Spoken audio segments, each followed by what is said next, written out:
여러분 안녕하십니까. 목요일 아침 여수 MBC 뉴스투데이입니다. 광주에서 코로나19 확진자가 급속도로 늘고 있는 가운데 최근 닷새 동안 38명이 확진 판정을 받았습니다. 광주시 보건당국에 따르면 지난달 30일 하루에만 43번과 45번 확진자의 접촉자를 중심으로 확진자 12명이 나왔고 어제 또 15명이 추가 확진 판정을 받았습니다. 어제 발생한 확진자들은 요양보호사인 46번째 확진자가 다녀간 북구의 한 교회에서 무더기로 나왔습니다. 보건당국은 병원과 요양시설, 종교시설 등에서 확진자가 잇따르면서 감염 확산의 위기가 높아지고 있다고 판단하고 접촉자들을 파악해 격리하는 데 주력하면서 최초 감염원을 추적하고 있습니다. 코로나19가 다시 확산하면서 지역사회의 불안감이 커지고 있습니다. 시민들은 다시 긴장의 끈을 조이고 있습니다. 이다현 기자입니다. 평소 같으면 바람 쐬러 나온 노인들로 북적여야 할 우산 근린공원. 코로나19 확진자가 급속도로 늘어나면서 지금은 마스크를 쓴 노인만 드문드문 앉아 있습니다. 고령층은 코로나19 바이러스에 걸리면 사망에까지 이를 수 있다 보니 평소보다 긴장감이 높아진 겁니다. 줄었지. 절반 이상 줄어버렸다고 봐야 됩니다. 많이 안 나오네. 시간이 지금 2시가 됐는데 옛날 같으면 2시 같으면 이거 의자가 다 안 갔을 것 같네요. 하루에도 수십 명의 승객을 마주칠 수밖에 없는 택시기사들의 우려도 커졌습니다. 손님이 타고 내릴 때마다 소독약을 뿌려보지만 사라지지 않는 걱정에 영업 중단도 고려하고 있습니다. 네, 오후에는 좀 쉬려고. 오전에 너무 많이 나오면 막 10몇 명 나오면만요, 지금. 그래서 좀 한 2, 3일 쉬었다고 그러니까. 확진자가 다녀간 동선을 따라 광주 곳곳에서 방역이 이어졌습니다. 방역 안내 문구를 붙이고 건물 곳곳에 소독약을 뿌립니다. 방문 판매업체 등 고위험 시설에서도 방역이 이루어졌습니다. 안 해. 이제 식당에도 안 갈래. 원래 나가던 거 있으셨어요? 며칠 전에는 갔었지. 밥 먹으러 갔는데 밥 먹으러 이제 안 가야 되겠어. 밥 먹으러도. 나 얼른 들어갈래 나도. 사람들의 왕래가 잦은 대학병원은 병원 감염이라는 최악의 상황을 막기 위해 보호자의 출입을 1명으로 제한하는 고강도 통제에 들어갔습니다. 최근에 코로나 환자가 급증하고 있는 추세고 또 그 환자들의 감염 경로가 불분명합니다. 그래서 전남대학병원은 환자와 보호자 1인 외에는 출입을 허용하지 않을 예정이오니 한동안 코로나19 확진자가 나오지 않았던 광주시에서 짧은 시간 동안 확진자가 무더기로 쏟아지면서 지역사회의 긴장감이 한층 높아지고 있습니다. MBC 뉴스 이다현입니다. 이처럼 광주에서 확진자가 급증하고 있지만 최초 감염자가 누구인지는 아직 밝혀지지 않았습니다. 최초 감염자를 찾아야 연결고리를 끊을 수가 있는데요. 방역당국은 37번째 확진자를 주목하고 있습니다. 송정근 기자입니다. 집단 감염이 확인된 광륵사와 금양 오피스텔 두 곳과 연결된 확진자는 지금까지 단 1명, 60대 여성인 37번째 확진자입니다. 광륵사에 다녀온 34번째 확진자와 지난달 24일 두암 한방병원에서 접촉했고 25일에는 금양 오피스텔에 들렀습니다. 광주시 방역당국은 이 확진자가 최초 감염원이 아닌지 주목하고 있습니다. 37번째 확진자가 동선을 시원하게 밝히지 않고 있다는 점도 고려했습니다.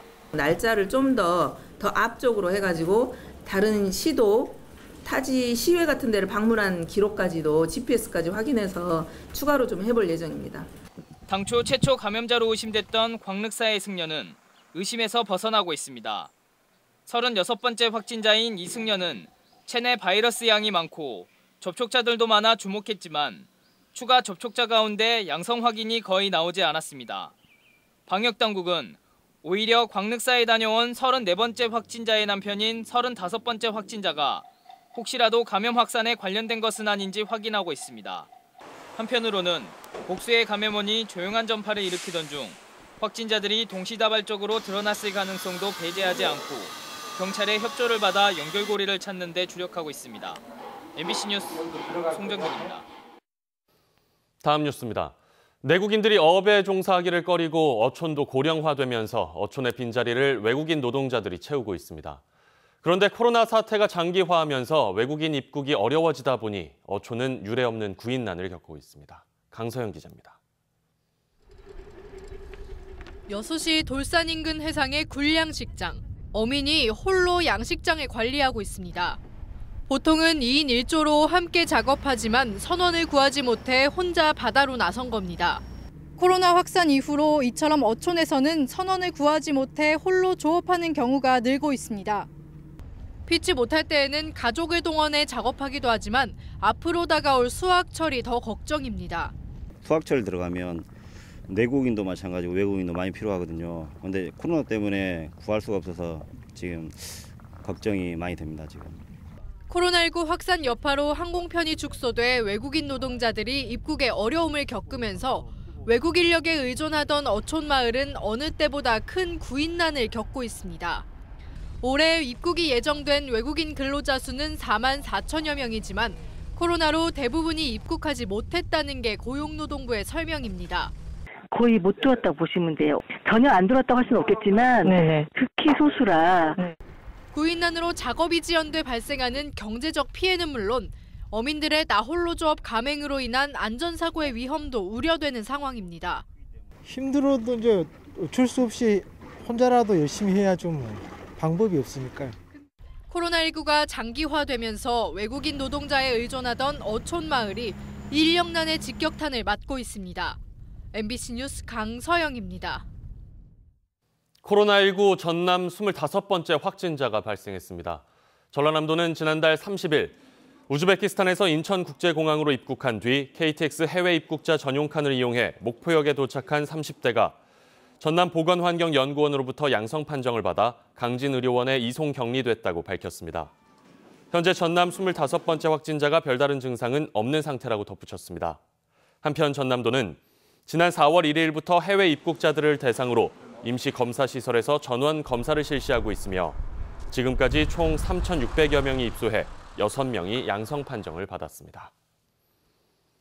전국 각지에서 모인 500여 명의 시청자들이 KBS 지역방송국 폐쇄를 저지하기 위해 상경 집회를 벌였습니다. KBS 지역방송국 폐쇄 반대 전국행동은 어제 여의도 KBS 청사와 청와대 앞에서 집회를 열고 지역방송국 폐쇄는 지방 분권 정책에 역행하는 처사이며 공영방송의 고유 기능을 포기하는 결정이라고 규탄했습니다.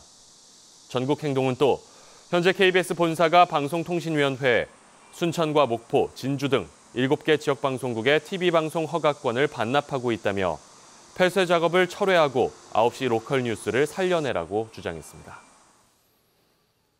순천 청암대학교 해직 교수 2명이 6년 만에 복직 결정을 받았습니다.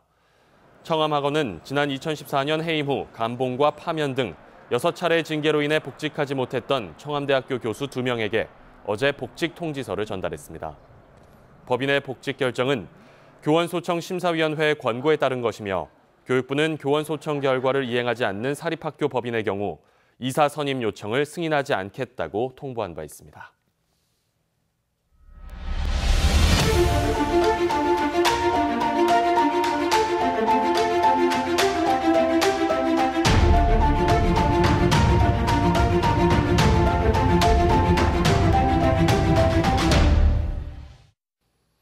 후반기 일정을 시작한 첫날 전남도의회 본회의장에서는 의원들 간의 감정적인 고성이 난무했습니다. 상임위원회 배치를 놓고 갈등이 생기면서 원구성에 나선 첫 본회의부터 파행이 빚어졌습니다. 양현승 기자가 취재했습니다. 전남도의회 후반기 첫 본회의.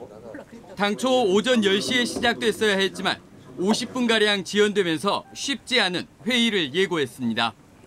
6개 상임위원회 위원과 의회 운영위원회 위원 그리고 예산결산윤리특별위원회 위원을 선임하도록 하겠습니다. 곧바로 상임위원회 위원 선임안에 대한 불만이 터졌습니다. 의원들이 희망하는 상임위원회와 무관하게 의장단이 임의대로 배치했다는 겁니다. 후반기 의장 선거를 치르고 난 뒤 해소되지 않은 앙금까지 노출됐습니다. 지금 의장님 반대편에서 했던 의장 후보, 부의장 후보 2명, 또 기타 상임위원장을 다 몰아놨어요. 이걸 합당한 겁니까? 급기야 의장과 의원의 입씨름까지 벌어졌고 상임위원 선정을 어떻게 한다고요? 방금 읽으신 대로 선임했어요? 이명수 의원님. 네? 이명수 의원님. 뭐요? 그 말씀 그렇게 하시면 되겠어요? 잇따라 의사진행 발언을 신청한 의원들의 고함이 본회의장에 울렸습니다. 이렇게 하려면 그럴 이유가 없습니다. 의장님 마음대로 하면 되는 거예요. 이렇게 무시해도 됩니까? 이게 의원들하고 합의하고 소통하고 이게 열린 기회입니까? 회의를 거쳐서 조금은 완벽하지 않지만은 한 80~90% 만족하는 수준에서 김한종 의장이 의원들의 양해를 구했지만 일부 의원들의 강한 반발에 의사봉을 쥔 첫날부터 진땀을 빼야 했습니다. 30분간 정의하도록 하겠습니다.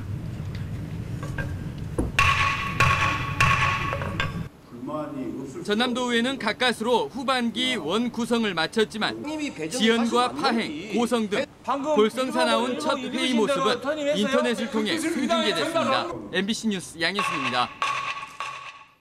순천시의회는 어제 제243회 임시회를 열고 제8대 순천시의회 후반기 의장에 3선의 허유인 의원을 선출했습니다. 당초 허유인, 이봉남 두 의원이 의장 선거 후보로 등록했지만 투표 직전 이봉남 의원이 후보직을 사퇴했으며 단독 후보로 나선 허 의원은 재적 의원 24명 가운데 22표를 얻어 의장에 선출됐습니다. 부의장은 박계수 의원이 선출됐으며 상임위 위원장은 오늘 선출됩니다.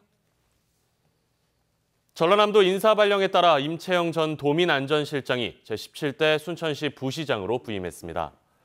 임채영 부시장은 코로나19 상황을 고려해 취임식을 생략하고 코로나19에 따른 대응 상황 점검으로 첫 업무를 시작했으며 순천시 2천여 공직자와 함께 포스트 코로나 시대를 대비한 지역경제 활성화와 시민 행복도시 만들기에 최선을 다하겠다고 밝혔습니다.